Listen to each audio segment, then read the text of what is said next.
Hi, everyone. Good morning or afternoon for many of you. I'm Anna Edwards, co-founder and chief advocacy officer of Whiteboard Advisors, joining you from beautiful Los Angeles today. I'm so grateful to everyone for taking time to join our first virtual forum.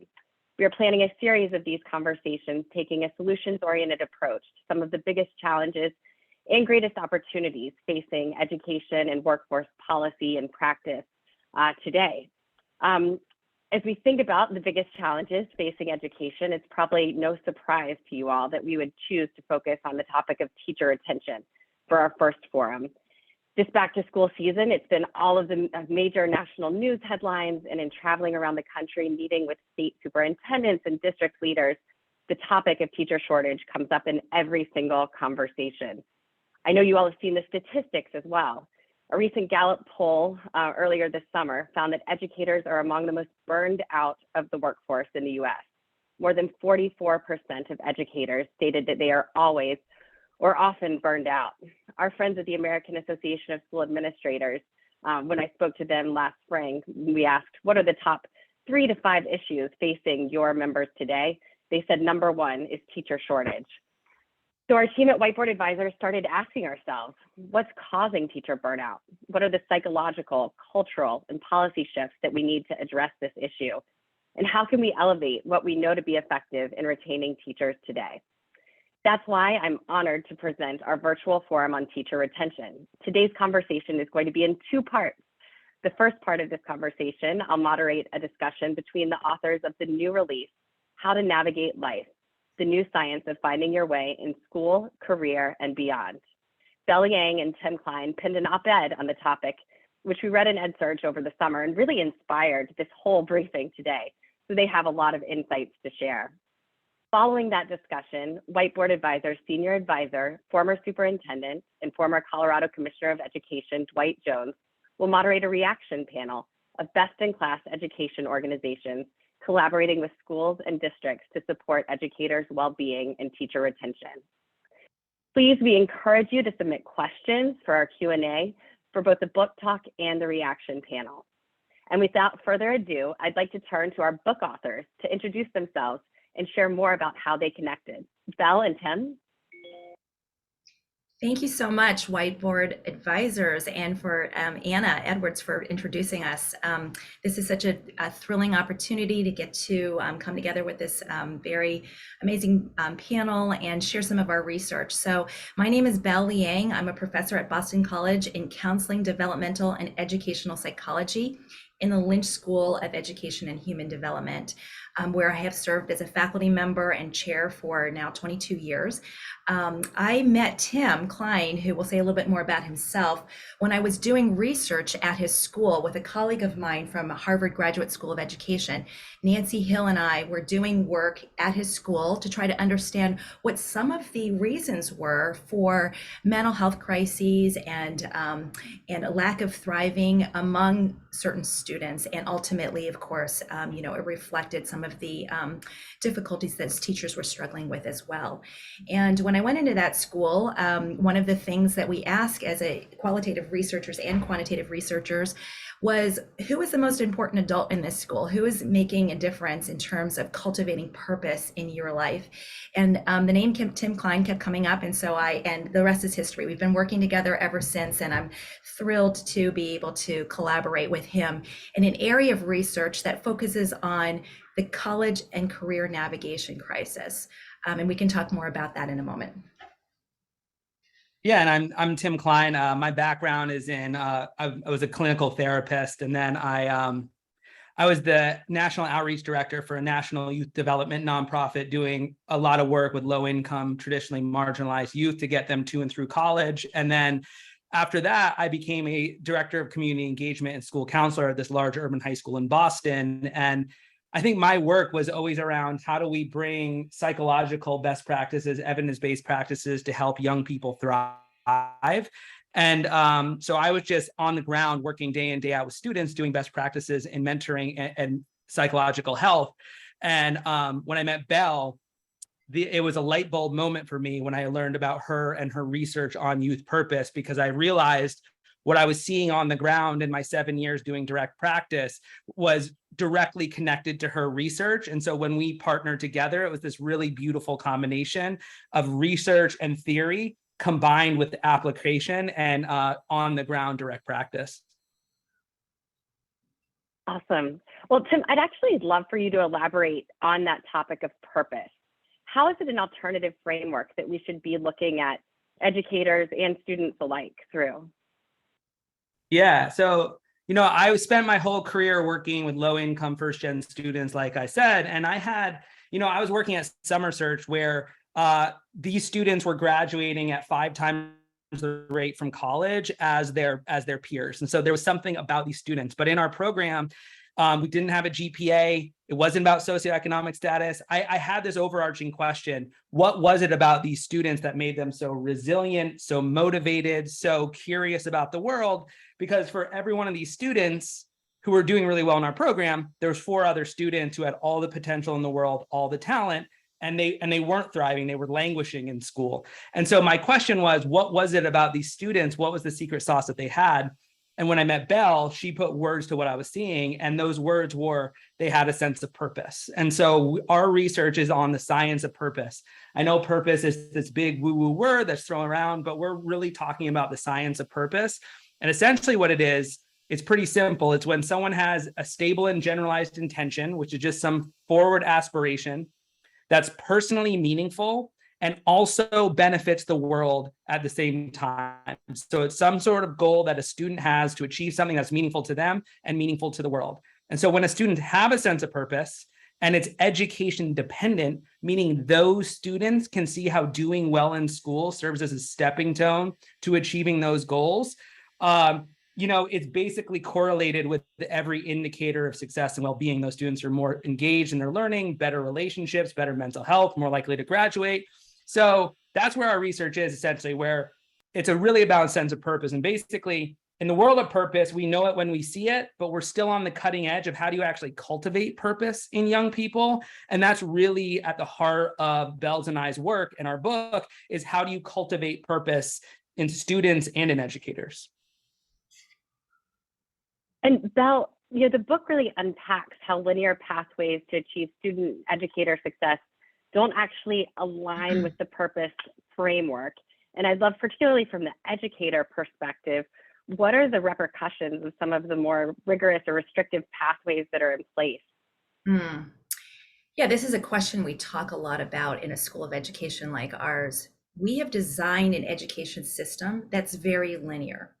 And in this system, we've developed these sort of hollow transactional metrics to measure progress, whether it's GPAs, test scores, rankings, and so on. So the purpose of school has become all about trying to meet these indicators. That becomes our whole focus. It's because of accountability. And then ultimately, these metrics are what students then use to try to be successful. That becomes their definition of success, which ultimately is not very inspiring for students. It's not about their purpose. It's not about even curiosity and learning. It becomes, these metrics really end up assessing whether students are familiar with and privileged enough and able to navigate very bureaucratic, inequitable systems. That's ultimately what some of these metrics get at, if we're honest, right? They measure how much privilege you have, whether you know how to navigate the system. SAT scores are a lot about whether or not your families can provide you the resources in order to get test prep and so on. And so these kinds of metrics feel very disconnected from students' real lives, what's important to them, what they want to strive for in terms of their intrinsic motivations. And ultimately, it's hollow for teachers as well. This is not aligned. These goals are not aligned with teachers and what they came into the profession to do.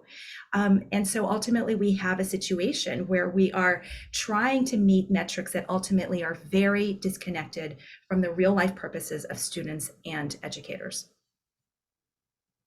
And is there some way that professional development can help to address that or encourage educators to take and encourage their students to take a more comprehensive view of their purpose and what they're doing in the education system? Yeah, I mean, I think there's two ways to go about it. So one, the first half of our book is about individual practices students and educators can be doing to cultivate purpose, which we'll talk about.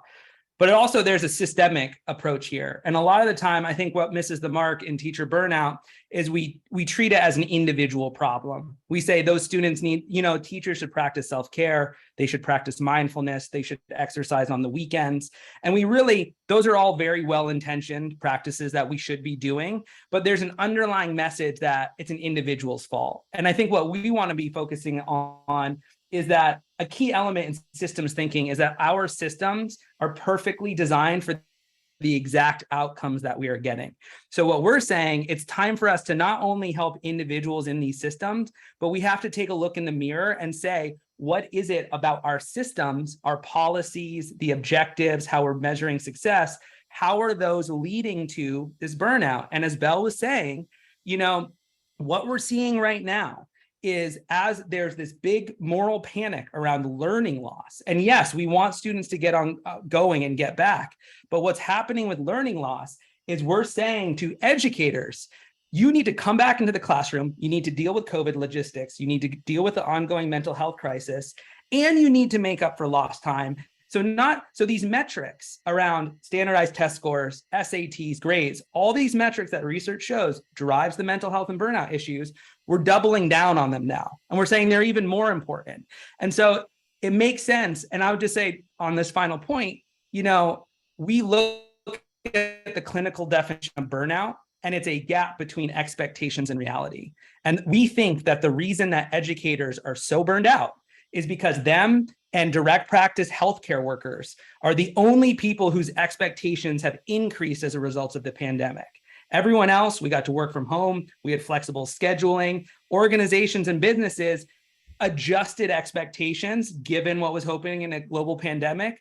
For one reason or another, in education, we've done the opposite. We've actually raised expectations of teachers, and now we're seeing the fallout, which is this burnout epidemic. That's a good point. Belle, in the book, you argue that giving employees the freedom to reflect on their aspirations and to shape their work experience makes them more satisfied and productive. And I'm just thinking about the context that Tim just shared of the gap between expectations and reality for teachers, but finding the time to actually plan and to think about those aspirations and to just get through the cognitive overload can be difficult. And I'm just wondering, what do you think researchers, policymakers, education advocates should be doing to try to shift the teacher narrative, and how could we create more time and space for teachers to actually accomplish some of the things that you outline as promising practices in the book? I love that question, because we have to ask ourselves, why don't they have time to do this purpose work? Why is it that teachers don't have time? It's exactly what Tim said. Why is it not a priority? It's because we have missed the forest through the trees. We're focused on this learning loss. We're focused on essentially going right back to the same old goals that weren't working before the pandemic, but now we're doubling down on them.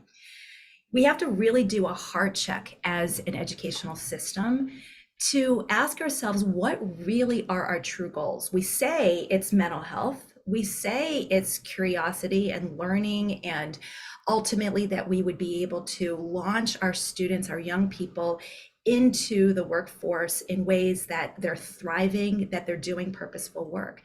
But are we really aligning our strategies for education, our priorities, like in the day-to-day, around those loftier goals, around those real life goals? We really, are not talking about rocket science here. We're not talking about we have to spend tons and tons of money and time in order to enable teachers to reflect on purpose and do meaningful work.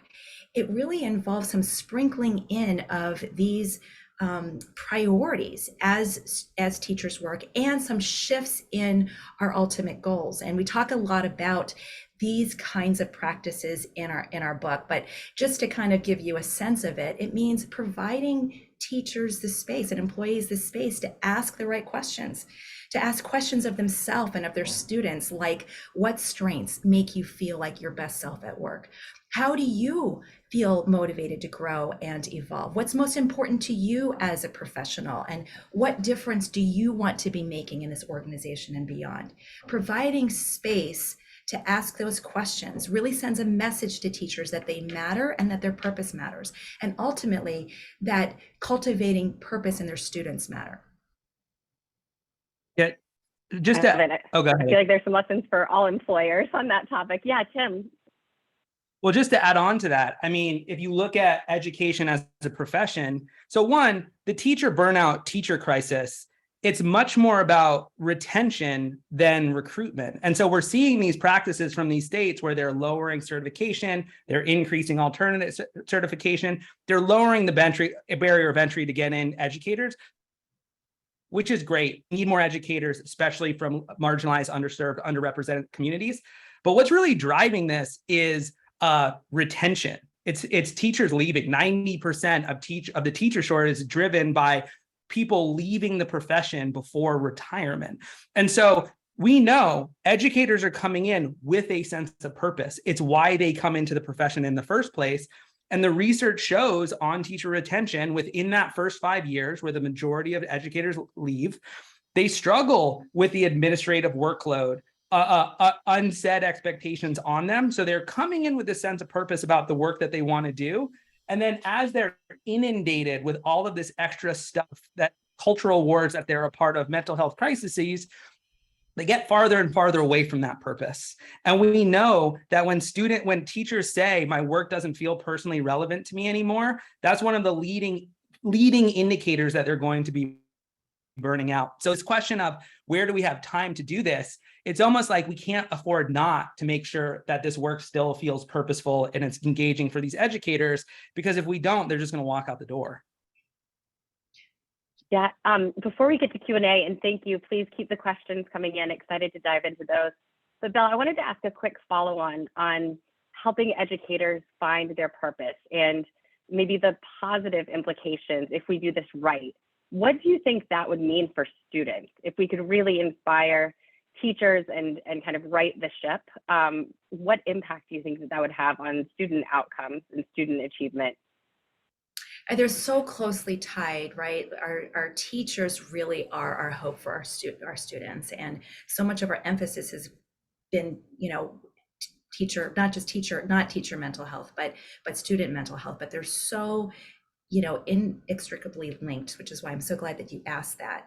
So there's these two components, right, of cultivating purpose in teachers. One is asking them the questions so that they can begin to identify and discover what their purpose is, rediscover it in some cases, because they came in with clarity and now they've been practicing in a system that has just squelched that purpose. But the second part of it, outside of asking the questions, is creating an environment where teachers can make good on their answers. It's as a system putting our heads together to understand what can we be doing to create an environment where teachers can be pursuing these newly discovered purposes. The trickle down to students is an environment where the adults around them are practicing a life of meaning and purpose. They are seeing their teachers in a completely different light, in a light where they are enthusiastic about their work, are doing it even when it's hard, which is not what many students are seeing right now. I have students at home in the school system, and they see their teachers burnt out. They see their teachers quitting, feeling unappreciated, feeling not aligned with the direction of education and their own core values and purpose. So it has everything to do with cultivating purpose in our young people. In a way, I guess purpose is contagious, as you all have found in your research. Well, I'd like to turn to some of the questions now. Our friend AJ Cravel is on from the Council of Great City Schools. Thank you for joining us, AJ. You've answered asked a couple of interesting questions, but the first you raised is this phenomena that we've all been reading about in terms of the quiet quitting phenomena that we've seen across the workforce. And maybe it's hype and marketing, but I'd be curious to answer and to get your take, Belle and Tim, on AJ's question. How much of what we're seeing is the larger quiet quitting conversation versus a more teaching profession focused issue? Can you distinguish between the two? And is this something that's come up in your conversations in the field? Yeah, no, it's a great question. And the national annual teacher attrition rate before COVID even started was 8%, which is incredibly high. So this teacher shortage and this retention was happening long before quiet quitting was even a thing. I think the difference between educator burnout and quiet quitting is for people who, in my mind, they're having jobs that never felt purposeful to them. And there was this cultural narrative around hustle culture and achievement, and then it's go, go, go, you have to be successful. Now that we're questioning whether achievement at all cost is really valuable, these people are realizing that their work was never purposeful and they're disengaging from it. The difference with educators, like I said, they came in not because of the pay, not because it was going to be an easy job where they could coast. They came in because it was their vocation, it was their calling. And the difference is they came in with the worthiest of intentions. And then our system and what we view as important and the metrics we cling on to is slowly grinding them down, and it's burning them out, because over time, their work doesn't feel as purposeful anymore. So I think there's a big difference there. And I would say also, the one other part on that, which makes it tricky in education, in the world of business, it's very easy to see an organizational purpose because it's usually around profits and losses. We can usually measure it in black and white numbers with how successful a business is based on what their revenue or the profit or anything. In education, we can't do that. It's not a market-based it's not a market-based system. And what we're really talking about doing, I think administrators, principals, teachers, we need to go back to this core fundamental question: what is the purpose of education? Why does your school exist? Why does your district exist? Because for a long time, education was all around college prep. The reason that these schools existed was to get people into the most highly rejected colleges that they could get into. But guess what? More and more students, we've lost 1.4 million college students. Students are questioning the value of college more and more. And so we need to go back to square one and say, why are we here? What's the ultimate goal and impact we're trying to have? And then how do we redesign systems towards that goal? Yeah, so important. I think along those lines and the systems in place, we had another question come in on how can district administrators and even school-based administration do a better job of truly listening to their teachers? And I think that gets right in line also with kind of some of the structural opportunities for improvement. But Tim and Belle, what do you all think about that? Like, have you seen anything actually working in terms of doing a better job of listening to the needs of teachers and being responsive to that? Belle, you're on mute. I would add one thing to what Tim said about, the kinds of quiet quitters. I think another kind of quiet quitter are people who maybe did have purpose, but now they're quiet quitting to survive, because there's only so much they can do in the system, and they feel this sense of inefficacy and disempowerment, and they've lost hope that they can actually make a difference. I think that this is a real serious message that is being sent to our higher leadership. We can't really educate students well with a workforce of teachers that are present only in body but not in mind and spirit. It's not a job where you're given enough rewards to be able to bring it if your spirit is not in it anymore. And so it is something that, I think it's a wake-up call for upper leadership to really begin to understand that when we ask questions of our teachers, it's got to be that we're asking in order to hear, not in order just to respond with our own agenda. There's a sincerity, there's an authenticity to asking questions where we're really trying to learn about what is on the hearts and minds of our faculty. And I'm not saying like that we have to create spaces where we're just, bemoaning all of the problems in education. Tim and I, our work really is about helping employees and as well as students, teachers, to identify what gives them hope, what will engage them again in the work.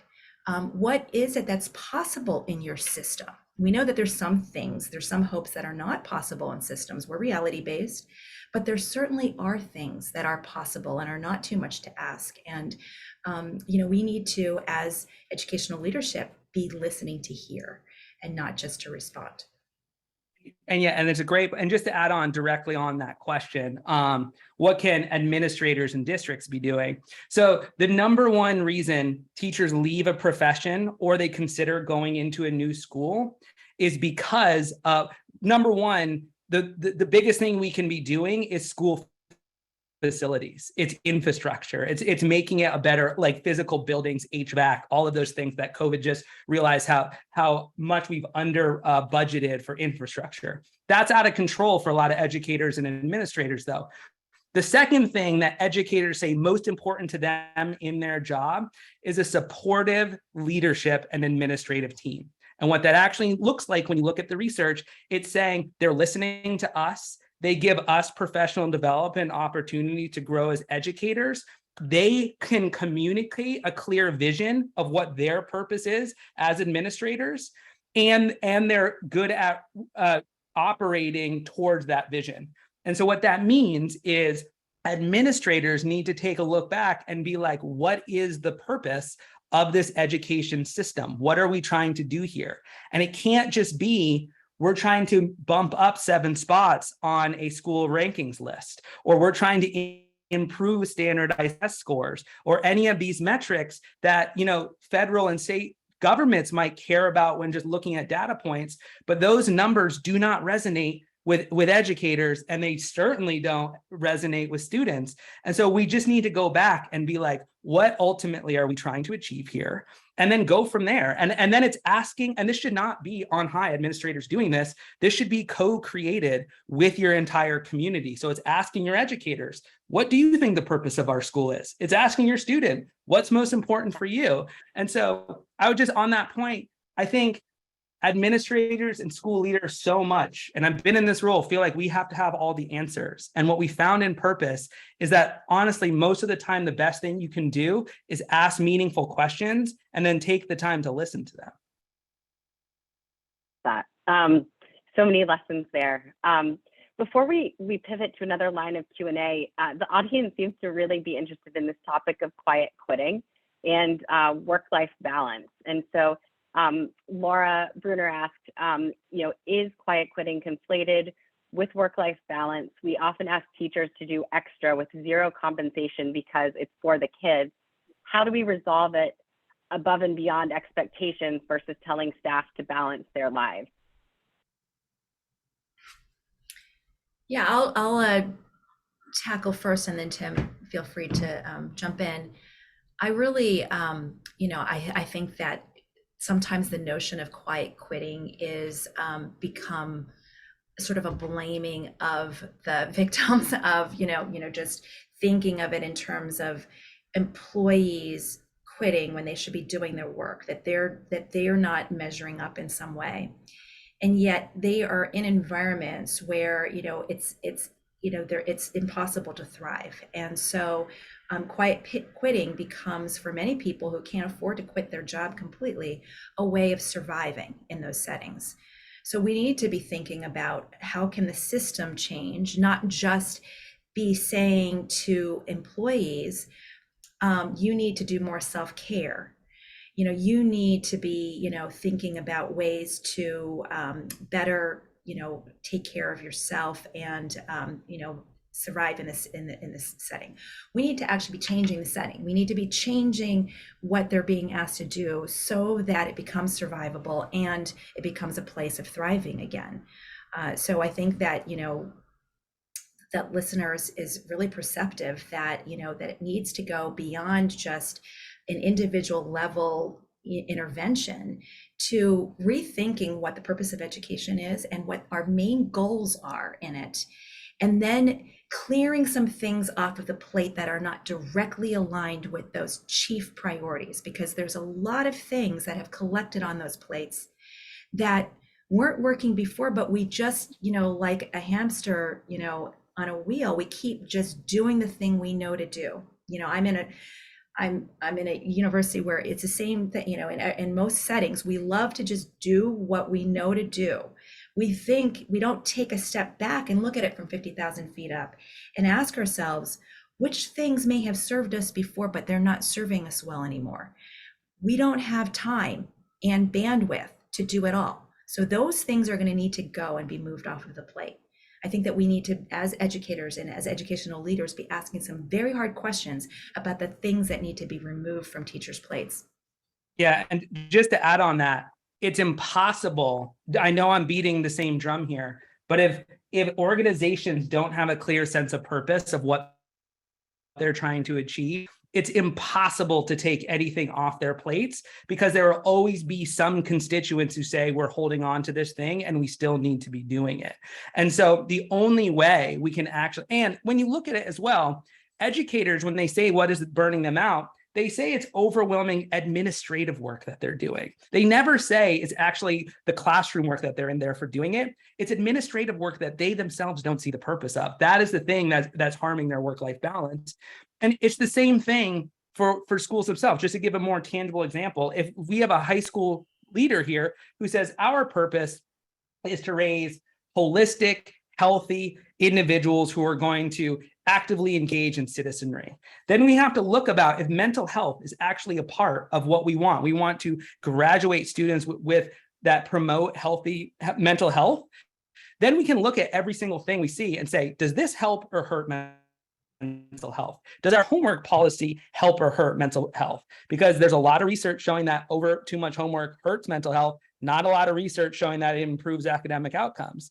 And so you can't have a conversation about removing homework if you don't have the purpose for why you want to remove homework in the first place. So the only way we're going to make changes here is if we go on the high level to get clear on what we're trying to achieve. So our consultation and our research really focuses on purpose at all the levels. So what Tim is talking about is really helping people at the highest levels of administration identify a clearly articulated purpose. And then that purpose becomes your filter, your compass for determining what the policies and emphases and priorities of the school are. And amazingly enough, a lot of the other things that we're doing begin to come off of our plate when we recognize that they're not related, they're not aligned with that purpose. They were just things that we were doing that we thought we needed to keep doing. So interesting. I'm curious to juxtapose this concept of purpose with compensation, which is obviously another reason that everyone works. And so there were some questions that came up from the audience about teacher salary, and would be curious to get your take about whether, how these two things work in tandem. Is salary a policy lever that we should be looking at in parallel with more psychological elements of the profession? What's your take on that?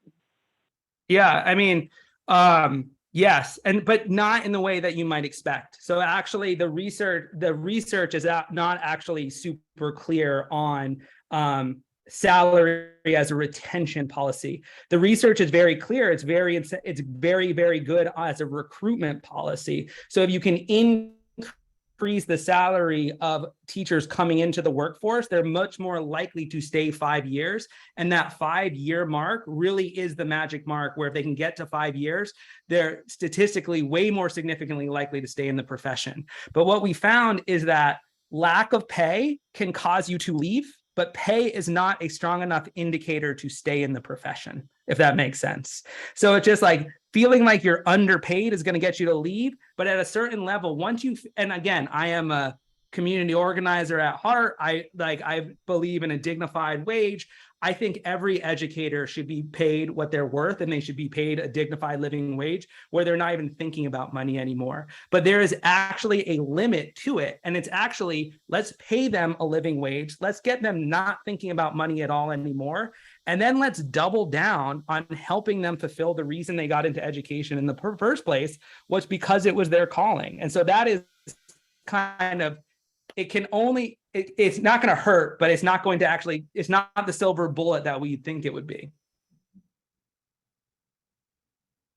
I think we're actually going to be probably at our last question, and I love it that someone asked, how are you continuing this research on teacher retention and teacher burnout?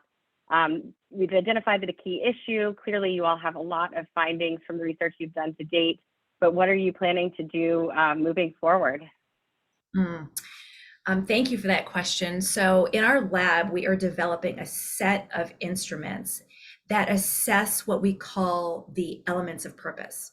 And the reason we've developed these measures is because we want to go beyond the state-of-the-art research and purpose that really assesses whether or not people have purpose or not, to really understanding what cultivates purpose in the first place. So there are these elements of purpose that we talk about in our book. They have to do with our core values, our character traits that make us our best self, the skills that we're motivated to master, the particular impacts and contributions that we feel compelled to make in the world around us, and ultimately, what are we called to do? We have assessments that map onto each of those areas of purpose. And the reason why that's important is because we want to create environments that are aware of the purpose elements of their employees. We need environments that are aware of what the core values of their staff are, and what they feel called to do in the workplace, what they feel compelled by, the needs that they feel compelled to address, in order to create greater alignment between teachers' sense of purpose and the environments they're in. We need to create environments that support them to fulfill those purposes. And so we really are doing research to try to break down purpose more into the fundamental elements behind it, in order to have very concrete ways of systematizing the cultivation of purpose in schools and workplaces, and being ultimately able to increase that in many different settings. And just to add on that, we're also, on the research side, we're also doing professional development with schools and educators themselves to specifically do this for educators themselves as professionals. We've realized a lot of professional development is all about how educators can be helping their students. We're at such a crisis with teachers right now. We want to use these instruments that Belle talked about, but we also have a really rich professional development and consultation program where we go and help schools and districts do this work with educators for themselves. And what we found in the research, like you said, Anna, purpose is contagious, because we think if we can help educators cultivate their own sense of purpose, the research is pretty clear that the more educators feel a sense of purpose, the more students are exposed to purposeful people, then they feel more purposeful for themselves. So we're starting with educators, but then we're really excited to measure and research the ripple effect that might have. Mm-hmm. So our curriculum and our tools, what they do is provide workshops and professional development for teachers, for academic leaders, as well as for students. So we sort of work at as top-down and bottom-up approaches. We've also found that the work that we're doing around cultivating purpose in schools is really relevant to the workplace, because everybody, ultimately, this is our reason to get up in the morning, is that we know what our reason is, we know what our why is, and so our particular workshops and practices are very empirically informed based on work that we've been doing in our lab. Great.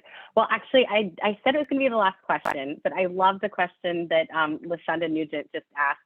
And I think it directly ties to maybe the use of the tools that you all are creating in some ways as well, which is, whose responsibility do you see this being, and this being the application of purpose and the use of these tools to help educators find that in order to reduce burnout? Is it at the principal level? Is it the school district level? Is it state policymakers? Should Congress and the U.S. Department of Education be doing something? do you have any thoughts on where the most impact would be in terms of responsibility and how to actually move towards these shifts that you all think could be so promising? Yeah, I mean, imagine a world in which a key performance indicator was self-reported surveys on teacher engagement and teacher belonging and teacher purpose. And imagine if we actually evaluated whether a school was effective or good or not based on what teachers said about working in that place. What would happen if that was a metric that we were actually committed to? Right. And so I think it should, this is not just teachers, this is bus drivers, secretaries, custodial staff, every single person in education, which is a public good that is universal for everyone who lives here. It should be, everyone should have a sense of purpose here. And so to us, we need to get more creative around these metrics for what we define as a good school and whether we're actually thriving or not. So I love this question, LaShonda, but and I love it because it takes a village, and it really should be everyone supporting everyone else to make sure everyone feels that. And so, yeah, that is, and we're working incrementally to build that world, but we also we're like really loving everyone here, and that this forum is here to exist. It's really exciting, and that there's momentum behind it. And so, yeah, we're really excited about what the future of purposeful and belonging informed education looks like. Belle, do you have anything to add to that? Oh, you're on mute, Belle. Oh, there's always someone who forgets to unmute. I love what Tim said. I mean, I think back to a study that was done a number of decades ago on the Chicago school system, looking to see what factors made the biggest impact on student outcomes. And when they threw everything in the kitchen sink into the study to see whether or not it was the funding, the great gyms and libraries, and all the things that you can imagine might be associated with student outcomes, ultimately it was what they think of as relational trust. It was about being in a community where there was relational trust between all of the parties, between the academic leaders in the system, the teachers or educators, the teachers and the parents and the students with the teachers. It's really about creating ecosystems of purpose and belonging. That's what the research shows has the biggest impact, is when there's consistency across the board. That's how students learn too. If they are using the same language, a shared language about something, whether it's SEL, and in this case, we're talking about purpose and belonging, when they're using that language at home and in their classrooms and in their co-curricular activities, it has the greatest amount of impact in their outcomes. And so I think that we really need to be thinking about this as a systems level intervention. I think that is the perfect segue to our reaction panel. Belle, Tim, thank you so much for these amazing insights and setting the stage for the conversation that's to come. The good news is most of the remaining questions actually have to do with promising practices in the field and some of the infrastructure and supports that could be useful. So with that, I would just like to say a big thanks again to you, Tim and Belle. I think everyone's going to be excited to see what comes next, and also to read your book and the EdSurge op-ed that inspired this whole conversation. And I'm thrilled to introduce Dwight Jones, now my friend, colleague, mentor, whiteboard advisor, senior advisor, former state commissioner, former school district superintendent, to talk about what we're seeing in terms of promising practices and solutions in the field. Fantastic. First of all, certainly Anna, Belle, and Tim, thank you so much for, you know, at least for me, and I hope for participants, just, you know, having that push to just get folks to start thinking, and in some cases maybe to push a little bit against your comfort level, and to really start thinking about how we, you know, think about the misalignment to realities for so many of our teachers. And it seems like the timing is just right. You know, I think coming out of the pandemic, or slowly coming out of the pandemic, you know, it's just moved so much of teacher retention and teacher burnout just to the forefront of what schools and districts are dealing with across the country. I probably have a conversation with a superintendent or an educator almost every day about, enough staff, teacher retention, the number of teachers that are leaving the profession, and for the variety of reasons. And so I just think your research and your book is timely. I think it challenges, where we may have been comfortable or some things that we kind of took for granted as it related to teachers and teaching. For me, I think the things that push me the most as a, former state commissioner, and certainly working in the time that test scores and kind of race to the top and all those things were front and center, and trying to find that right balance. Those of you that know me, I like to say it's about, getting it just right. It's kind of the Goldilocks syndrome, not too hot, not too cold, but where's the balance? How do we get this just right? And I think your research, Belle and Tim, is really helping us think about that, or at least I think about it as, former state commissioner or superintendent of the Clark County School District, Las Vegas, Nevada, the fifth largest school district in the country. And, in that job, I served 19,000 teachers. And so, this conversation is really pushing my thinking to find that balance. And also, coming into a system where kids of color and low income kids and kids with an IEP, sometimes if we don't measure and just believe, it's about making sure that the kids feel welcome and teachers feel welcome, and finding that right balance for teaching, but also making sure that kids can read, write, do math, communicate, do all the things that the expectations are set for school. So when you talk about purpose and that school purpose, I think it's just right for districts and schools to have that conversation and to be inclusive, and to make sure that we're involving so many into that conversation, because it's finding that right balance. It's trying to get it just right, because the scores that are coming out right now, especially out of the pandemic, said that students have had a lot of learning loss.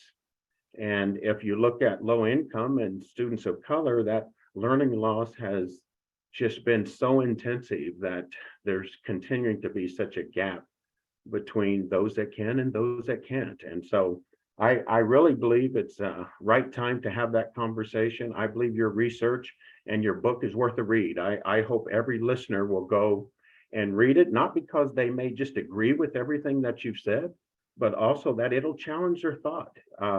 Couple things that you mentioned, like asking in order to hear. It seems so simple, but yet how often I think about myself. I was evaluating myself as you were talking, saying as a leader, there's been many times where I'm not sure I really listened. I asked, but did I actually listen to hear? And I think there's, that relational trust. All these are such important conversations. I promised the reaction panel that I would not talk too long, and I'm going to make sure that I transition to them, because we've got an amazing group of panelists that is going to respond. And I not only want them to respond based on what they've heard and what they haven't read your book, but also respond in a way that how they are working to solve some of these issues. I mean, we are so fortunate to have folks that, that aren't afraid of a challenge and are willing to just kind of step right in and, do what's right. And if they don't know what's right, we're going to figure it out, and we're going to continue to evolve and work with our community and make sure all voices are heard. So I compliment, Whiteboard for making sure that we have authors that are going to push our thoughts, and then that we have a reaction panel that is going to not only give their reaction to what they've heard, but also share some of the things that they're doing that are really having a positive impact. So with that, I'm going to just briefly introduce each of our reaction panelists. Then in the first question, as each of them respond, I would like them to just share a little more information about who they are and kind of the role they play, and how they're kind of working in this space. So I think that's better than me trying to share who they are. I think they can do that much better than I can. So with us today, and I'm honored to be with such a distinguished group, Dr. Nicole Russell, Vice President of Implementation Research, Teaching Strategies. Matt Stringer, President, Invo Healthcare. Alex Guerrier, CEO, Donor's Choice.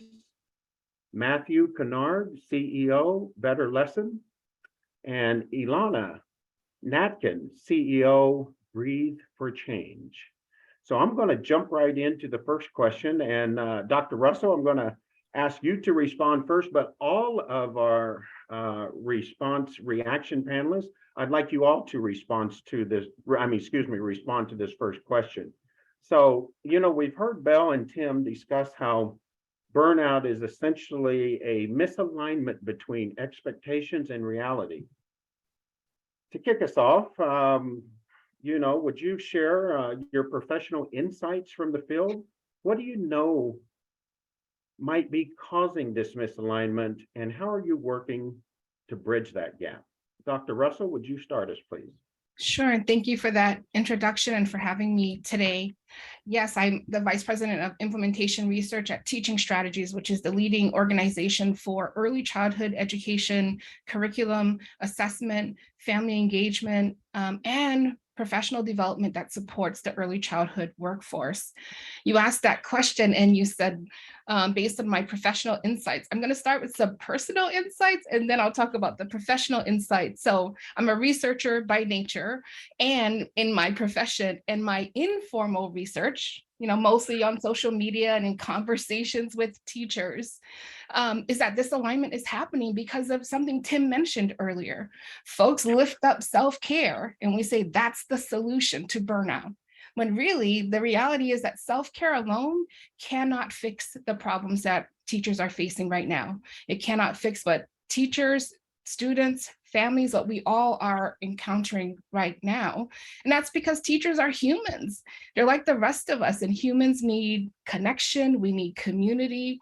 And at Teaching Strategies, we've really leaned into that. And as an educational technology company, thought about how do we leverage technology to help build community? We have users all across the globe. So not just domestically, but across the globe, we've got early childhood educators who are looking for community. And so we've developed an online teacher membership.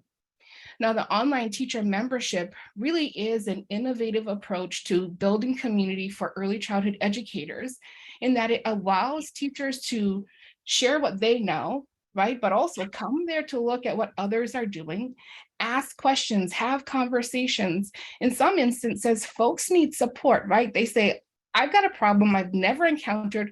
Is there someone I can ask? And we've said yes.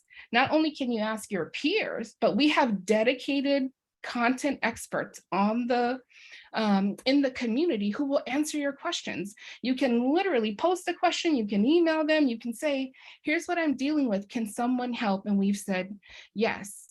And that online teacher membership is also a place that we've dedicated for doing what Belle mentioned earlier, creating intentional space and time for reflection. So imagine you're a teacher who at the end of day, after you've taken care of your school responsibilities, your family responsibilities, now it's that time right before wind down and you're wanting to think about, how am I going to set myself up for success tomorrow, for a week from now, a month from now? The community is the place where you can come, you sit there and you see what others have done. You say, oh, yes, I'm going to try that. Oh, I'm struggling with that. Let me take more of that in. And giving the time and the space we found is helpful for teachers. We get wonderful postings at all times of the day because they want that intentionality behind the community. And we're hoping that this is what will help teachers focus on their purpose. Thank you so much, Nicole. Matt Stringer, same question? Yeah, Dwight, when you ask that question, the first thing that jumps out to me, and Tim and Bella hit on this a number of times, I just think teachers are expected to be an expert in everything, right? I think we constantly are seeing them, needing to be educational experts, be behavior experts, be mental health experts, like being able to manage such a variety of challenges within, their day and within their classroom, that it's compared to the business world where, training is provided for employees, but often expertise is brought in different areas to support. I think it's unrealistic sometimes, and I think it really causes some big challenges. And so, I've been providing academic interventions and special education behavior support for 22 years with school districts, and in that time, in the last 20 years, we've seen a massive change in the type of need and support that classrooms our teachers are up against in the classroom. And so, at INVO, we specialize in providing the mental health and behavior support services.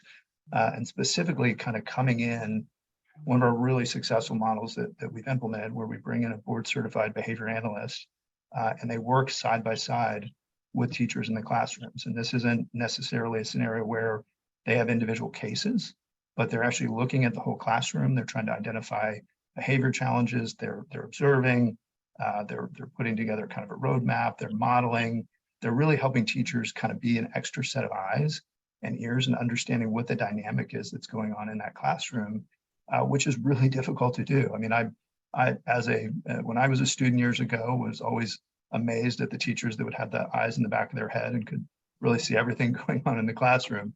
But we really feel like there's just a level of behavior support that can just make an incredibly meaningful difference in how teachers are able to perform. And then the other area is really, from a mental health perspective, thinking about the challenges that teachers are dealing with and I was kind of oversimplify it, where kids are just not even comfortable sitting in their seats, right? And so they can't actually benefit from the great academic, teachings and practices that are taking place. And so we've got other models where we've brought in teams of truly kind of multidisciplinary approach treatment, where we're push in and pull out with mental health support and behavior analysts together, truly treating students together. And what's been interesting in that type of model, we didn't focus on academics at all, but when we really just try to focus on the root cause of the intensive behaviors and then treat the behaviors at the same time, students are comfortable sitting in their seats, and all of a sudden academic performances, really took off. So those are the big things I think of when you ask that question, and just really appreciated both Tim and Belle and all the work they've done. It's really impressive. Yeah, thank you, Matt. And Alex, before I go to you next, I just would remind our audience that if you have questions for our reaction panelists as they're speaking, and if they raise something that you'd like to know more about or hear more about, please feel free to put those into the chat so that we can make sure at the end, if time allows, we get to some of those questions. Alex, do you want to respond next, sir? Sure. Thank you, Dwight. First, let me just say how excited I am to join this group. A little bit about myself. Before Donors Choose, I was CEO of another giving platform called Global Giving. Also co-founder of an ed tech company called LearnZillion, where we had an amazing team. I'm looking at Matt, Canard, now called Imagine Learning. But most importantly, I was a public school teacher, a high school math teacher in the Bay Area. That by far is the most important, and maybe second most important, a public school kid. So a first generation American Black student in a public school system, New Haven, Connecticut, that did face a fair number of challenges. And so that's a little bit about where my perspective comes from. I love this framing of the disconnect between expectations and reality, because honestly, I would struggle to think of a profession where there are more disconnects than the teaching profession. I mean, like, one is the disconnect between the layers of accountability systems. And Dwight, you referred to different eras of these, the disconnect between that high stakes accountability and the level of support that's provided to meet those expectations. Another is, still in the popular media and just our collective social consciousness, the image of teacher as a hero on the one hand, that expectation versus the reality of actually how you achieve results in the classroom, which is not what's often portrayed in the movies. But maybe the one that I underscored the most, as I mentioned, I've had different roles, but in no role has the disconnect between the expectations of being a professional in a tough profession and the level of basic materials been more stark, right? I mean, when I worked at an investment bank or even as a startup or at a nonprofit, I've never had to worry about paper and pencils and making copies. And yet that literally was 20 years ago, a daily worry for me in the classroom. And it continues to be the case that we put teachers in this critical, tough role. It's tough to be a good teacher. It's not impossible, but it's difficult. It's difficult work, and yet not equip them with some of the basic materials that they need to do their job, let alone the resources that would let them really innovate and be creative and take it to the next level. So that's one thing certainly that we work on here at Donors Choose, trying to close that gap.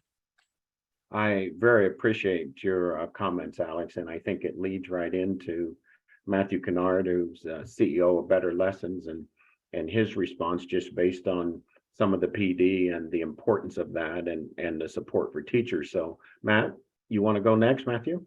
Yeah, no, Dwight, thank you for the intro, and it's great to be here with this panelist group, and Tim and Belle. It's wonderful to be here to chat in this context.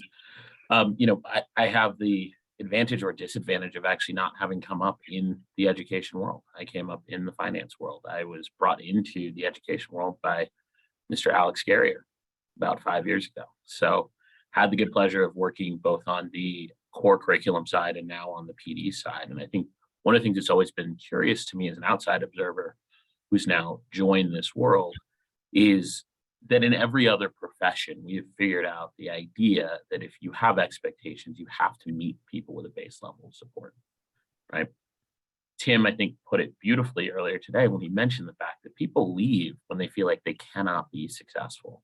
We talk about pay, that's a huge headline piece, but the reality is people will leave any role if they feel like they cannot live up to or are constantly failing against a set of expectations that are unrealistic.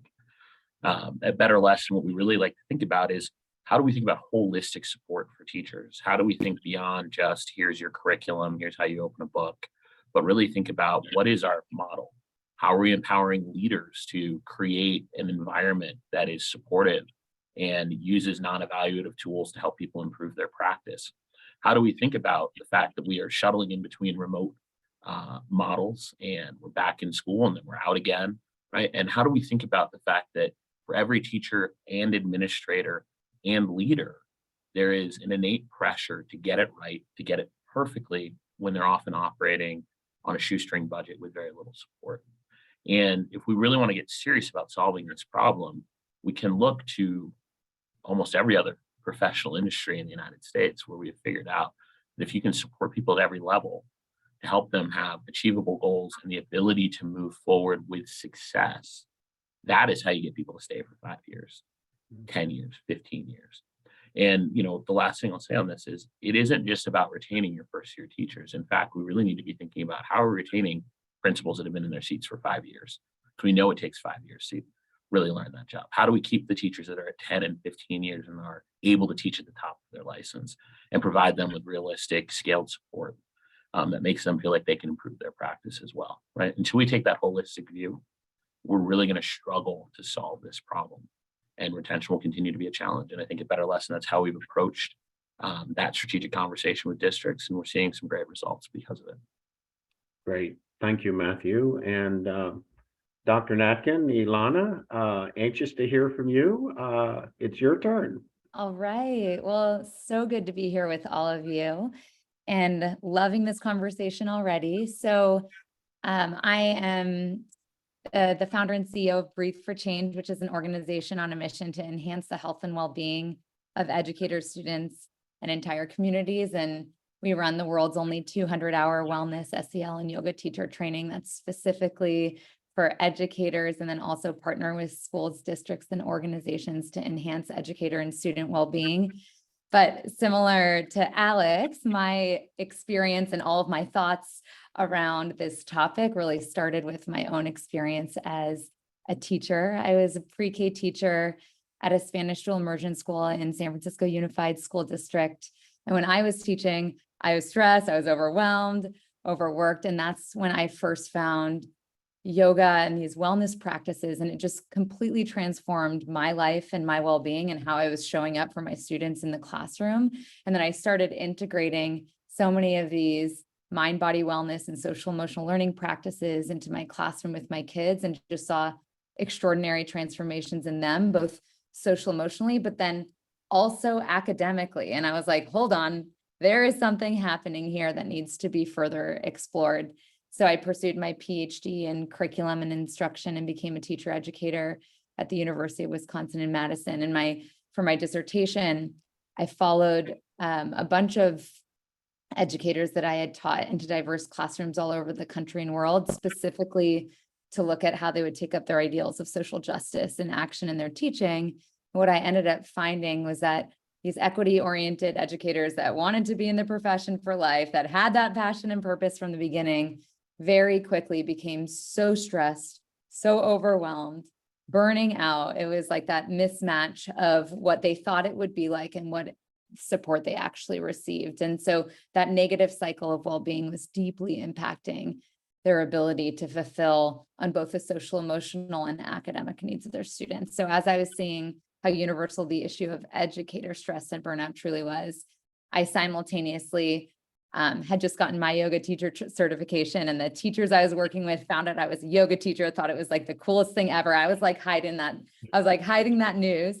And I started teaching yoga classes and meditation practices for these educators. And one thing led to the next. Like I would have different teachers every single day come up to me and say things like, oh my gosh, the kids who normally have anxiety attacks before tests are utilizing these breathing techniques and their test scores are improving. Or, students who are experiencing so much trauma in the home are learning how to self-regulate and use these tools, and everything is improving. And so I was like, I see how universal the issue of educator stress and burnout was. And this was in 2015, or 14, I should say, well before the pandemic. And I also saw how powerful these wellness, SEL, and yoga practices could be for both educators and students' lives. So that's when I was like, starting a movement. It's going to enhance the health and well-being of, first and foremost, our educators, and then students and entire communities. And that was in early 2015. And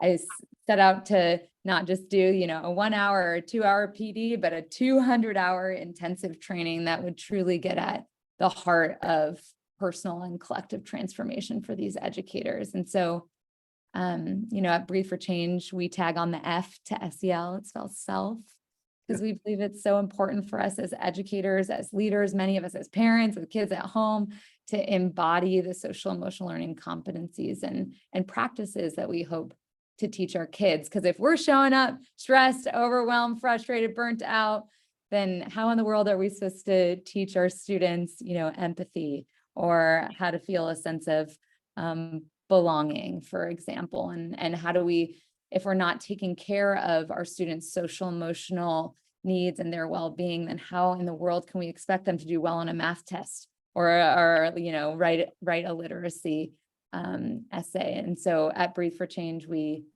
begin our trainings with that focus on transformation of self, which is all about us as educators prioritizing our own well-being. And then from there, we move into transformation of relationships. So how do we show up fully in our relationships with our colleagues, the families of our students themselves. And then from there, we move into what I think is at the essence of what this conversation is really about, which is transformation of community, the systemic level. How do we utilize wellness and community as vehicles for healing and social change across our entire community, across our entire education system? And so I love the conversation around purpose, because everything starts with us creating a vision for ourselves, understanding what do we care about, and how do we create the space for our students to explore that same question, so that we can all orient towards that North Star of what truly matters, and look at the system and what's not supporting that. And if it's not supporting the heart of what's going to allow all of our students and educators to thrive, then it probably shouldn't be there. It needs to change. So that's a little bit about what we're doing. And it's just so inspiring to be with all of you who are doing incredible things to make some major changes in our system. So Yeah,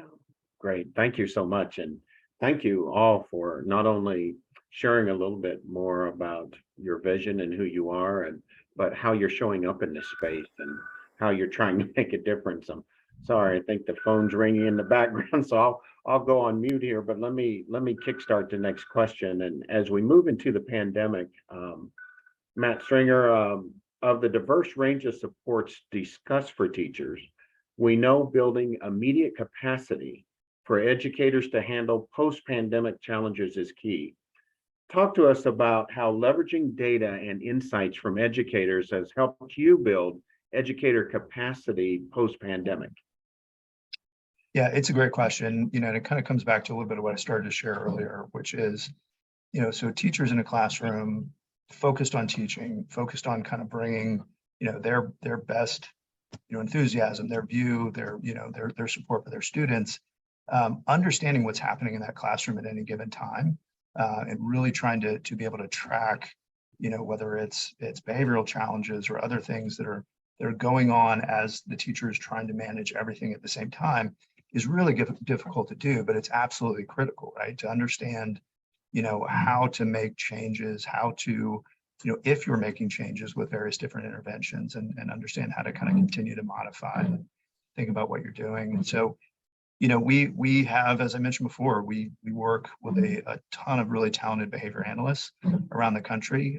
They support a lot of our programs and our districts that we work with, in terms of supporting teachers and specifically in classrooms. They do a lot of that observation and modeling, and kind of, we have a kind of a program that we loosely refer to as a classroom functional behavior assessment, right? So the concept is, you're almost like doing 18 or 20 individual FBAs, and then kind of pulling that all together to share with a teacher a broad view of exactly what's happening in the classroom. What's the dynamic? How is this group interacting here, and what sets them off this way? And in doing so, you're able to kind of take the data, set a baseline, and really give a teacher, a forward view outside of all of the great academic, supports that they're providing, what else they can be thinking about and kind of layering in throughout their time working with students, and then being able to track that ongoing and modify and continue to see where the success has been really beneficial for the teams that we support. And keep in mind too, this is both district teachers that we're working with, but we also have a number of special education teachers that we employ around the country who we bring the same levels of support and focus on as well. Yeah, thank you, Matt. And certainly the pandemic, I think, has brought a lot of that to light. I'm sorry about that in the background. The next question is for Nicole and Matt Canard, if you don't mind. As a former state commissioner, addressing teacher shortages has certainly been a top priority. How does high quality, strategic, professional learning factor into reducing teacher stress and burnout? Nicole, you're welcome to go first if you would like. Sure.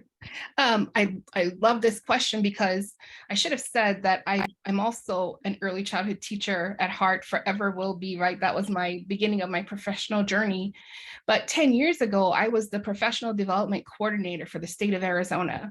And so when I think about professional development, I'm remembering all those days of trying to figure out how would we get professional development across this large geographical space, touching every kind of educator, because in Arizona for early childhood, we've got private childcare, faith-based programs, public pre-K, we've got early childhood special education programs, we've got programs that are in church basements, in homes, and kith and kin programs, you name it, we have it.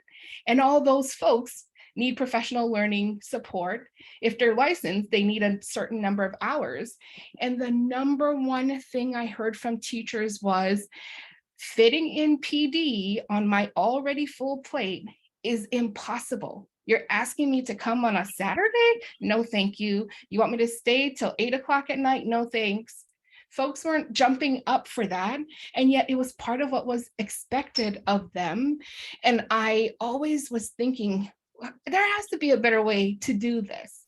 And so fast forward 10 years, and here I am in this role as a researcher at Teaching Strategies and working with programs who often are asking the same questions. Where do we put PD? And so we at Teaching Strategies started asking teachers, do you have solutions? What are your ideas? And they said, give me PD when I want it. Make it available when I have time. And so we've built, as part of that teacher membership that I mentioned earlier, access to hundreds of asynchronous online learning. They can do it when they want to, but they're not having to guess at what kind of PD to take, right? Part of what we're helping to do is curate. We ask them, what are your goals? Oh, this is the kind of PD that will help you reach that goal. Let us put you on a journey that will get you to where you'd like to go.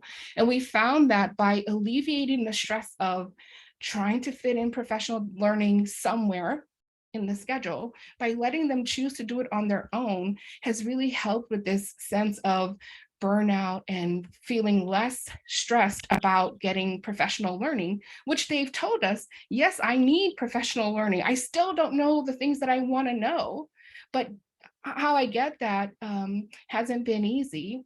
And then the second thing is, what we think is helping to mitigate stress and burnout is access to someone else who can support you. I love what Matt said earlier. We have these expectations that teachers know everything. They know everything about everything all the time. And here we are saying, we know you can't possibly know all the things. Come ask someone, reach out, and it doesn't have to be named, right? You can do this anonymously. Ask for that support. And we think that's a lifeline for folks who need to reach out into the reservoir and say, help me do this. Yeah, I mean, I think those are all the correct points, things we think about a lot at Better Less. And I think that it comes down to a question of intentionality, right? Like, if we think about where PD is, and you zoom back to where curriculum was maybe 10, 15 years ago, the idea of high quality, utilizing all of the modalities that we know that people use to learn, like we've been behind. And that is, when you think about synchronous versus asynchronous, you think about virtual versus in person, right? We've kind of stuck ourselves with this idea that the PD day is the only way this can be done. And that's like asking someone to go and write a world-class novel, and all they get is a 100 level freshman English seminar. Right? Like, there's a lot of work to be done to help reach teachers where they are, and not just teachers. We talk a lot about teachers, but it's teachers, it is leaders, and then it is the group that has actually grown the most, which are administrative, that middle layer of administrative leaders who aren't necessarily principals or superintendents, but have the title like instructional coach or instructional, district instructional leader, or as Nicole mentioned, someone who is managing PD across an entire district or a state. Getting all of those folks aligned and then having an organized taxonomy of PD that hits the key areas we know districts are trying to think about, right? Are my leaders aligned? Do I have inclusive and responsive approaches in the classroom so people can show up as who they are, both as teachers and as students? Do I have the right instructional model? And then have I thought about how I implement curriculum with fidelity, right? If you can get those four things right, and you can give every layer the right type of support to effectively do that, you're going a long way towards actually achieving that giant strategic plan that a school board approved 2 to 3 years before, when a school administrator came in.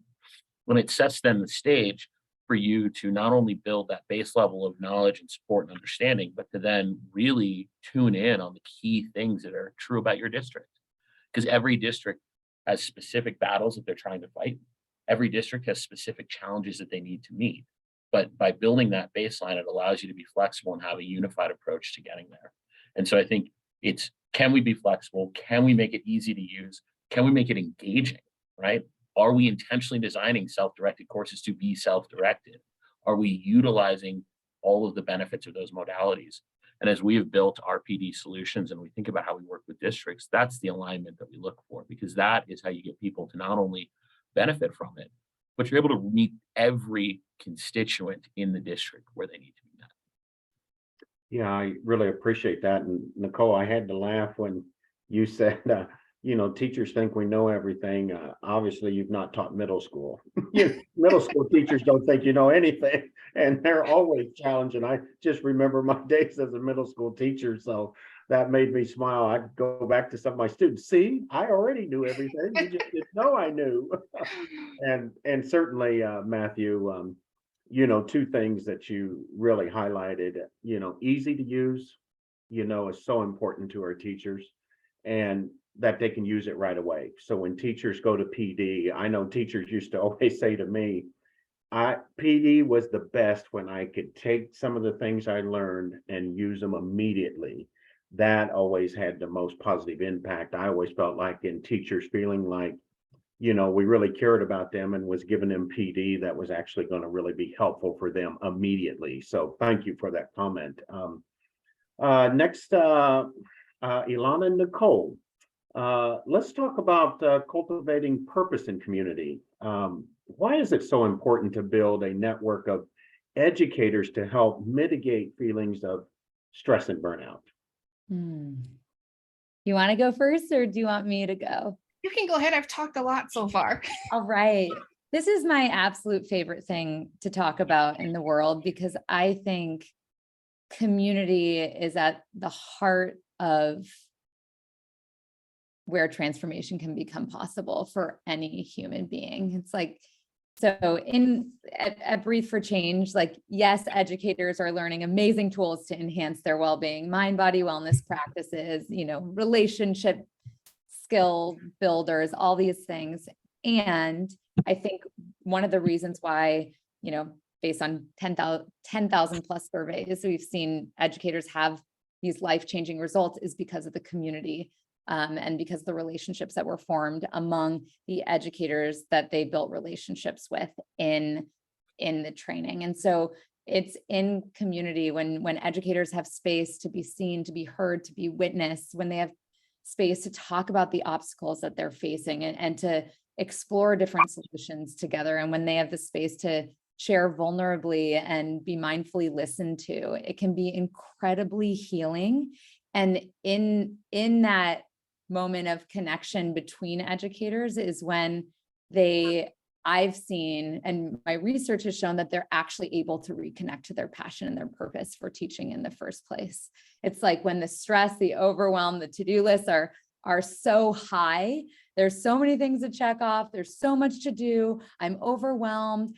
That can feel super isolating for educators, which is why we hear often, and research shows that educators say that this profession can feel really isolating and they feel alone. And in feeling alone, that's when our mental health is impacted. That's when our well-being can start spiraling down. And so creating spaces where educators can connect with each other around things that help them connect to their passion and purpose, which in Breathe for Change, it's like a bunch of educators and school leaders and district leaders who really care about using wellness as a vehicle for healing and social change. Just that brings all of these educators together, and then they're able to build relationships and have what we call at Breathe for Change accountability buddies. Like, we need accountability buddies. We can't do this work alone. Like, I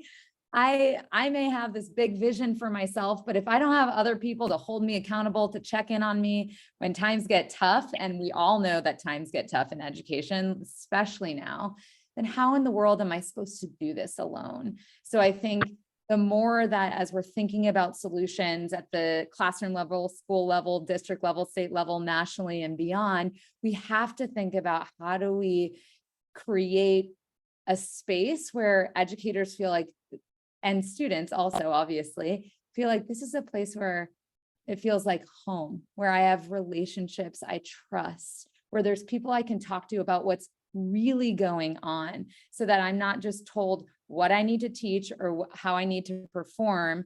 So you actually know who I am.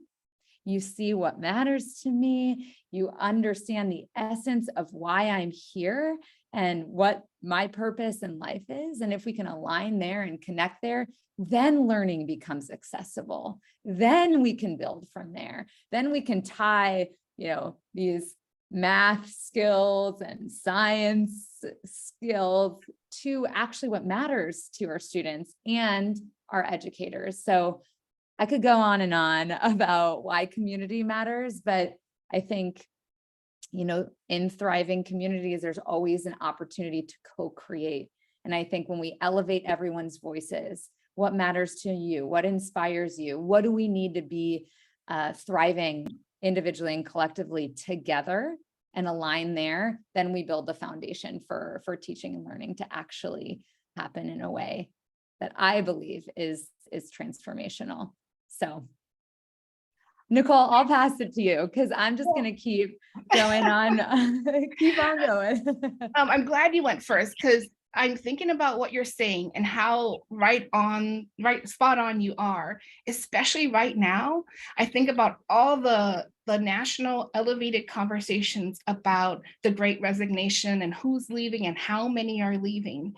And yet I hear from teachers who are raising their hands and saying, but I'm here. Yeah. Right? All the focus is on who left. What about us who are still here?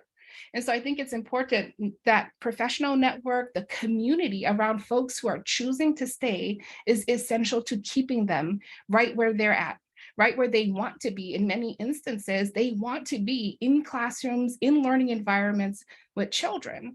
So I think the community is opportunity for a place and a time for folks to vent the frustration, yes, vent the anger, but also to be reminded that folks care. We want you here, right? They need reminders that we care. Just this morning, I was waiting for this to begin and I was scrolling social media. I told you guys that earlier. That's what I do, right? That's where my research is done. And I read this post and it was about tears. I follow lots of science handles and the person posted about 2 different types of tears that we have. I now know, because I did a quick search after reading this, that there's 3 types of tears, but they were illustrating 2 tears. One tear that's about getting irritants out of your eyes. Those come on really fast. They come on strong. It's like when you cut onions and you automatically start to tear up. There's those tears. And then there's this other kind of tear that comes when you feel strong emotion, whether it's sadness, happiness, joy, whatever it is. That's a different kind of tear, full of protein. So it makes it stick to your face a little longer, comes down a little slower. And part of why that's done, it's theorized, is so that other folks can see that. Other folks have time to notice and respond with care. It triggers care in us. And I thought about this question specifically when I read that. That's the importance of community, right? That I can see and I can hear from you what you're going through, and it allows me to respond with care. So we're both mutually benefiting from being in the community. And I think when you have that kind of environment, that can help mitigate feeling stressed out, feeling burnt out. It's not going to take it away. It's not going to make it resolve, but it may help you get through it for one more day. You can wake up tomorrow and say, I've got this. I'm going to show up for those kids, and not because that's what I want to do, and continue on my professional journey. Thank you. I think, Matthew, you wanted to add something quickly? Yeah, I wanted to add something in the sense that like part of this also though is showing up and having accountability and outcomes, right? Like if you want to train for a marathon, it's pretty daunting to think about running 26 miles, but it's not that daunting to think about running 3 and then running 5 and then running 10, right? And doing that in community is pretty important.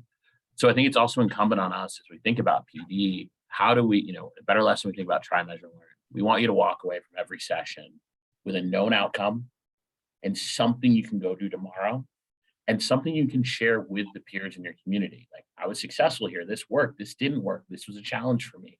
So how do we build that scaffolding into the work we do, where not only do we build a community around a shared purpose, but we build a community around distinct, discrete outcomes with specific things to go do. Because I think, especially for teachers who've been in, if they're new teachers, right, like it's great to give them almost everything, right, whether it's teachership or other things. But for experienced teachers, giving them other moves that they can use that they have not necessarily tried in the classroom that helps them innovate on their own practice is also important, and then becomes a spark for that community as well. PD, when it's the PD day that's shoved at you and you walk away with nothing to do, it's great and it can be informative and it's wonderful to see your peers, but really building community is building outcomes and accountability and things you can go do tomorrow that help build a culture of change and ownership, right? And that's really where we want to try and go. And I think listening to Nicole and listening to Alana, it's really about building that community around the freedom to go do something versus the freedom to not do something. Thank you, Matthew. That's a good addition. Alex, you've been very patient. The next question is for you, sir. The authors discussed limitations of rigid and linear pathways, for students and teacher success. How are you innovating within these limited traditional structures to support educators, specifically those with diverse backgrounds? That is a great question.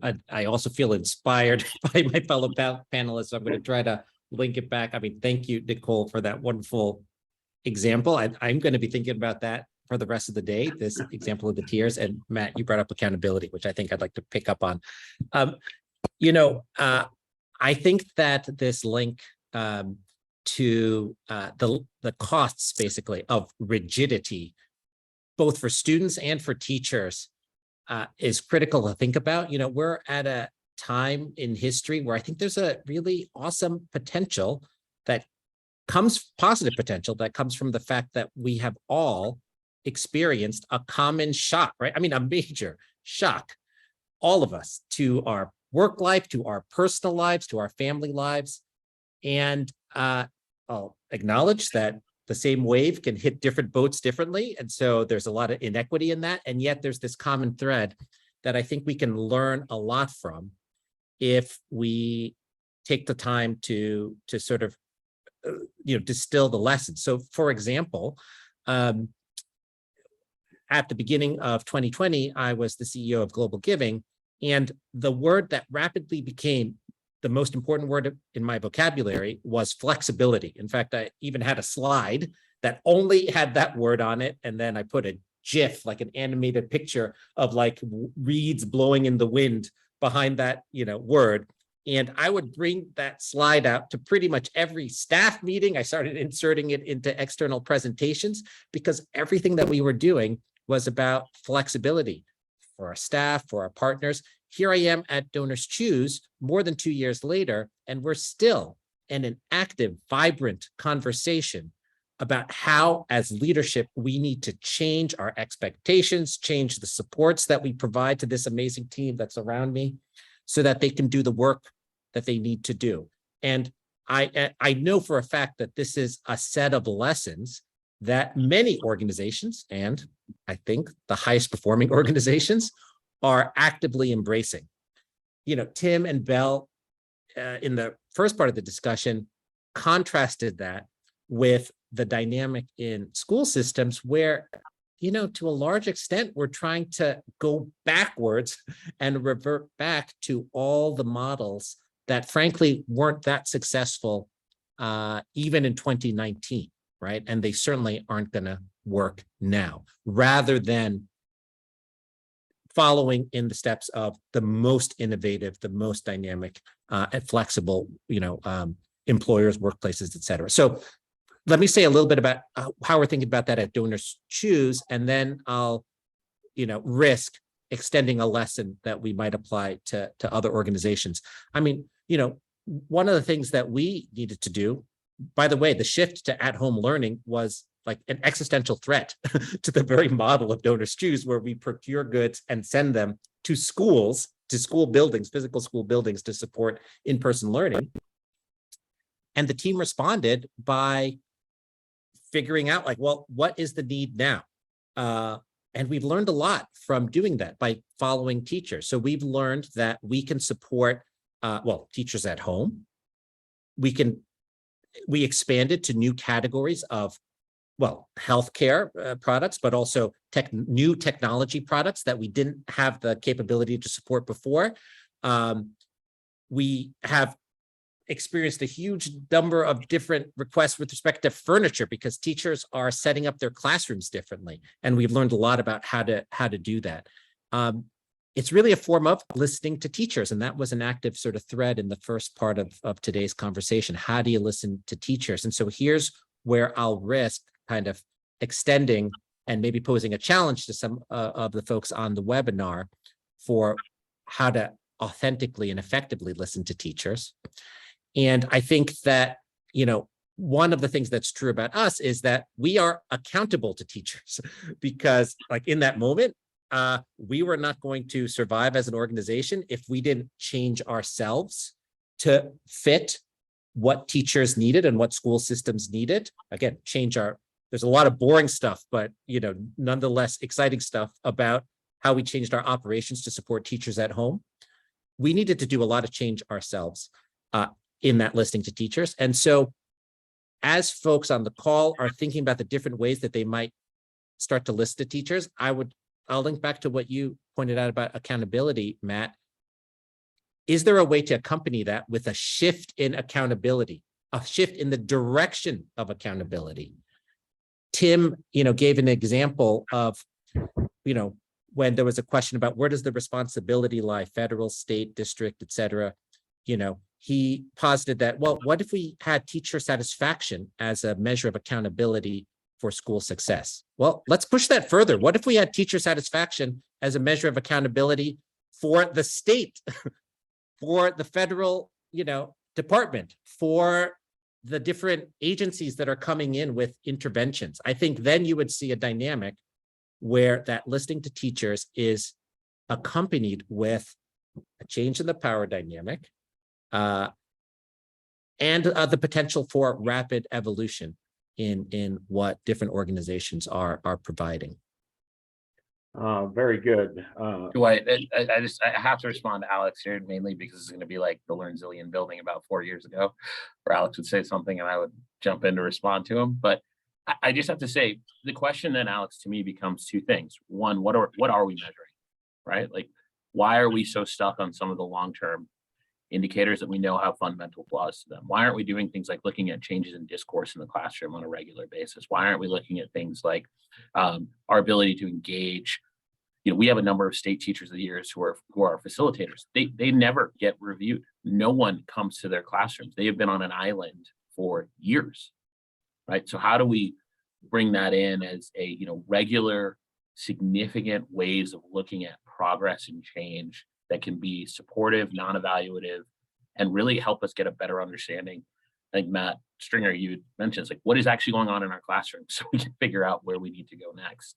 And that really then becomes an incumbent on all of us who are providing PD to hold ourselves to account for both leading and lagging indicators of change. And we're really spending a lot of time revamping the way that we output data to bring transparency to PD, because if there's one thing that's true about our industry, it is the blackest of black boxes in terms of, were you effective? Like, we think about the Gusky framework, we sit in levels 1 and 2.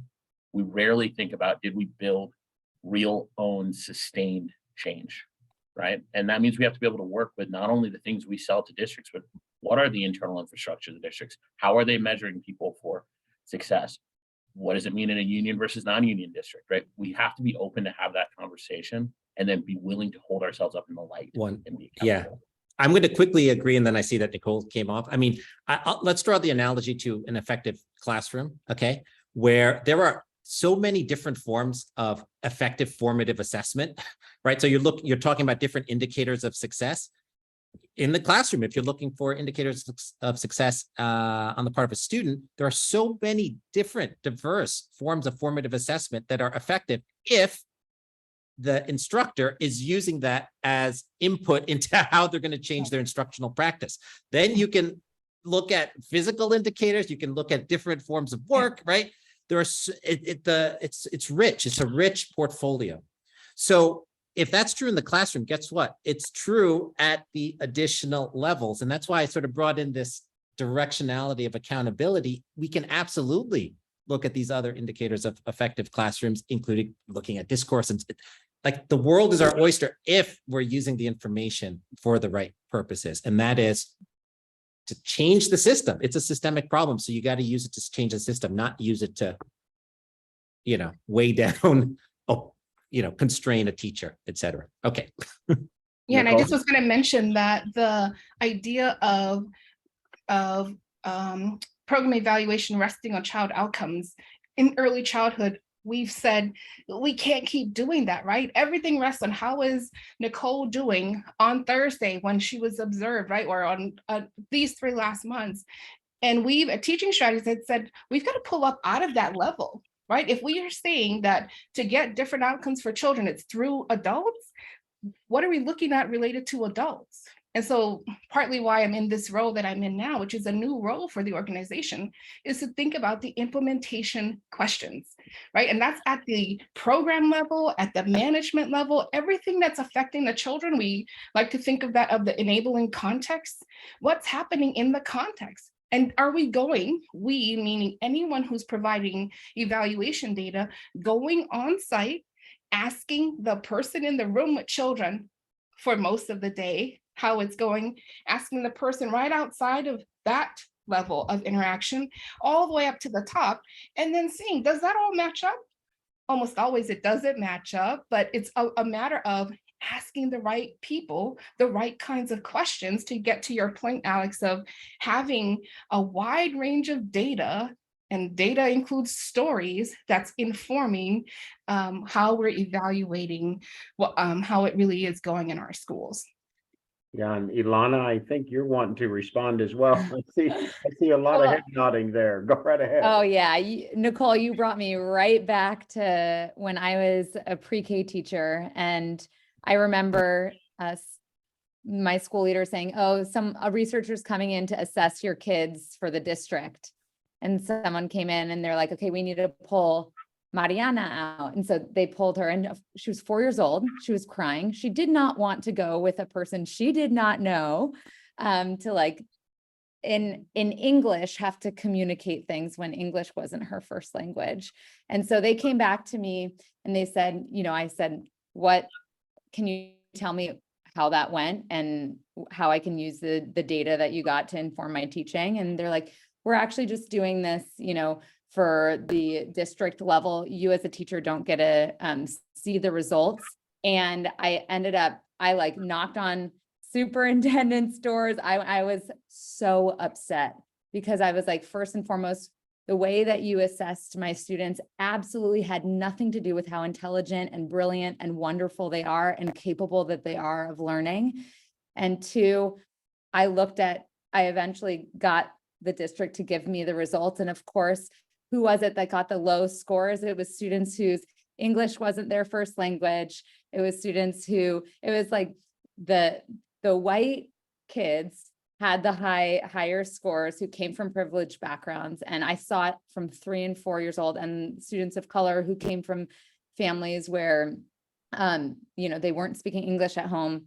They were said they're not ready for kindergarten. And I was like, the disparity is existing before students walk into kindergarten. And it's because of how we're assessing them. And we need to completely transform the ways in which we're looking at student outcomes. What does success look like? What do students like? How can students thrive and demonstrate that they're thriving in different ways that actually honors the whole of who they are, as opposed to the holes that these students can fill out on number 2 with their number 2 pencils on standardized tests. And so you got me emotional there because I saw it, from early on. It's like, boom, there it is. It's the issue in education starting from the very, very beginning, and we need to flip that. Yeah, pretty thank badly. you. Yeah, thank you, Ilana. And Matt Stringer, I don't want to leave you out if you had a comment, and then we're gonna start winding down. And I just got one final piece that I want to give each of you an opportunity to respond to related to our authors. Matt? Yeah, I mean, look, a lot of great conversation. I think it's been really meaningful. Around the assessment topic, I think, again, a big part of what we do at NVO is try to bring data-driven, therapy and support services to the kids that we serve, and also to support the teachers. And often, particularly in mental health, the measure of service delivery is often the amount of service delivered versus truly what the outcomes are. And so I do believe firmly there's so many different ways to kind of assess and understand how children can, improve and perform, whether that, is some measure of academics, but also really trying to understand just as individuals, how they're improving, how they, how their behavior improves, how their self-esteem improves and things like that. And so, I just think it's critical when we think about really trying to help the whole child, and which ultimately helps the classroom and the teacher and everybody, succeed in a much better way. It's just really important. Yeah, really great conversation. Thank you, Alex. You were waiting patiently and then you just started a firestorm. So that's fantastic. But I really feel the fire within, That is right. Well, I do feel that would have a positive impact on burnout and what teachers are thinking about. So as we wind down, if each of you might comment to Tim and Belle about how you will take what they've researched and written about and how that might have an impact on the work that you're doing, or something that you pulled out of that will immediately be something that you'll either learn more about or use, I think would be really beneficial for them. I want to, thank our authors for, not only amazing research, but just the timeliness of this kind of helping to drive this conversation. And I'll wrap up after each of you, just to thank each of you for the impact that you're having in this space as well. So and whoever would like to go first, but we have about 8 minutes, and so if you could take a couple minutes and maybe just respond to our authors, I think that'd be helpful. I'd be happy to jump in. So one, as I said before, really impressed by the work that they both did, and one of my takeaways that from their work and from all the talented folks that are on this webinar as well is just everything we can and should be doing is focused on trying to empower teachers, to support teachers and really allow them to be as strong as they possibly can. And I think we will continue at Envo to try to do everything we can to make that a reality. But and clearly from colleagues here that I've heard from, it sounds like we all have the same focus. So really excited about that and appreciate the chance to be part of this. And I appreciate the conversation about purpose. As a qualitative researcher in early childhood, often feeling inadequate in spaces where people are talking about quantitative data that's lifted up and put on the pedestal as the only data that counts.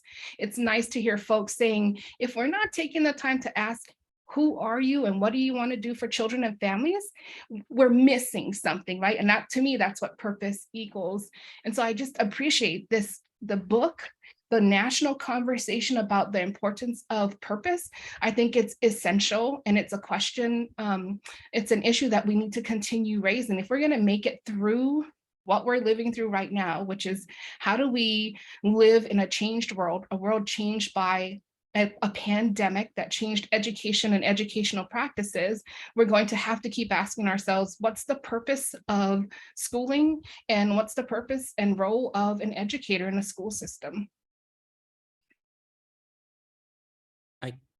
I can go next. And I appreciate this prompt, Dwight. At Donors Choose, we have an explicit focus on racial and socioeconomic equity.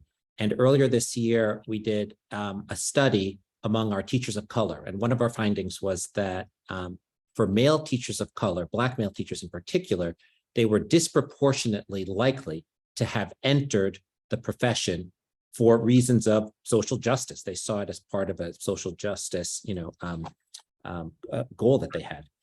So we thought that was an interesting finding. Connecting it to Belle and Tim's work, I think it would prompt us to actually more proactively now think about our full teacher community and the diversity of different explicit purposes, and take it on ourselves to actually do some of this listing that we've been talking about, and ask, what are the different purposes that you're bringing for the reason of understanding how we ourselves can better support them. Thanks, Alex. I can go next. And thank you so much, Tim and Belle. I absolutely love your book. It resonates so deeply with the way that I see the world and how I believe our system should be. I think the thing that I'm walking away with is just the importance of holding both individual's purpose and a collective purpose. So how do we ensure that within our larger education system, everyone at every level, classroom teachers, administrators, students, families, feel a sense of individual connection to their own purpose, like my purpose, my vision here. And then how do we collectively as a larger community come together and co-create a collective purpose? And I think both need to happen in order for us to be able to see the systemic change that's needed. Because if we aren't working at the individual level, then that burnout is going to happen, more and more. But then if we are only working at the individual level, then we lose sight of the bigger purpose here. So I'm walking away with the importance of both and I'm excited to look at how that will weave more intentionally into my teaching. So thank you. I would say that, one, just grateful to be here. This has been an amazing conversation and a wonderful one to get to participate in. And I think that one of the things I loved, Tim and Belle, about your work more than anything else is the idea of purpose and the idea of being intentional actually helps us bridge past what I think is a bit of a false narrative that we've fallen into in the education industry, which is that, we had a pandemic. Yes, we did have a pandemic. It was horrible, and it definitely exacerbated the series of inequities that already existed in the US education system. And I think that we can't forget the fact that in 2019, many of these problems, including burnout, including teacher retention, including how we think about supporting the whole teacher and the whole student, right? Those were still issues then. And so being able to draw this idea of purpose as a through line to the last 50, 100 years of education and really think about the fact that we're working on problems that have pre-existed the pandemic and not using the pandemic as a shield, but using it as a catalyst to say, hey, we can't have a system that's this brittle, and we can't have a system where teachers feel this unsupported, administrators feel this unsupported.